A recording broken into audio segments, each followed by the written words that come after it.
It's time to take a look at the French newspapers with Elena Casas. Good morning, Elena. So what have you got to start off with? Morning, Claire. Well, the French think Nicolas Sarkozy's entrance into the election campaign was a failure, apparently, according to a poll in the Nouvel Observateur. Now, the poll was conducted on the phone on Saturday, so before his big campaign meeting on Sunday. But nevertheless, it's not great reading for the president. Only 37% of voters thought that his big announcement of his entry into the election campaign last week was a success, and even his slogan seems to be backfiring on him.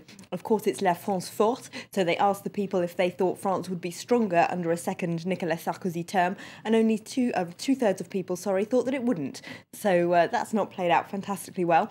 He's still got some support, of course, over at Le Figaro, which on their editorial today talks about the duel that started between him and François Hollande as those two candidates start to leave the rest of the pack behind in opinion polls. They say he's got a new tool to fight this duel, and it's the idea of proportional representation. Now, he doesn't actually want to go very far with this. He wants 10% of French MPs to be elected via proportional representation, which isn't the most significant move, but actually Le Figaro isn't terribly keen on it. They say it might not be very democratic because it would break the link that MPs have with their own local area. But they do point out, as you might expect, that all the other minority candidates like the centrist François Bayrou, Marine Le Pen, Jean-Luc Mélenchon have all come out in support of more proportional representation. But that's fairly clear that as minority candidates they would be, because it would increase the number of MPs that they would have. It would suit them, of course. Now, education is becoming a key issue in this election. Yeah, the big question is, do we need more teachers? That's on the front page of La Croix this morning. Now, according to them, the country has lost 80,000 teachers over the last 5 years because of a policy of Nicolas Sarkozy's to only replace half of the ones that retire. So according to the teachers they interview, that means they're now teaching over 30 primary school children in one go, and they can't cope. They've been striking and protesting. Now, François Hollande says he's going to create an extra 60,000 jobs in teaching, although the paper says no one's quite sure how he's going to pay for that. But it's certainly becoming a big election issue.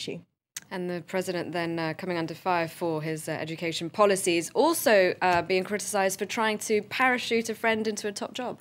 Yes, this is about the former Environment Minister Jean-Louis Borloo, who almost stood for the presidency as a centrist candidate. He actually isn't standing now, but nevertheless Sarkozy wants his support in this election, and it's rumoured that in exchange he offered him the post of CEO for the big French energy giant Veolia. Now, this has created quite a stink in the media. Les Echos, the business paper you see there, their headline is Borloo hypothesis provokes a general malaise. Now, they say essentially that Veolia is in quite serious financial trouble. They're in danger of going into administration, and they need a businessman who knows how to pull them out of those kind of financial difficulties, not a politician. And what about DSK? We mentioned this in the news, of course. Dominique Strauss-Kahn being questioned today.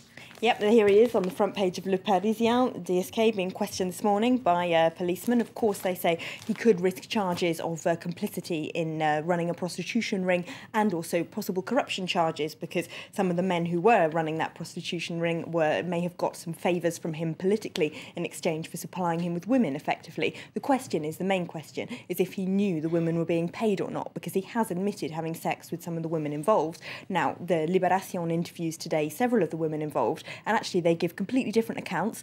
One of them says he treated her well, and he might well not have known she was being paid. Well, there's another who says he was very violent, and there's no way he couldn't have known.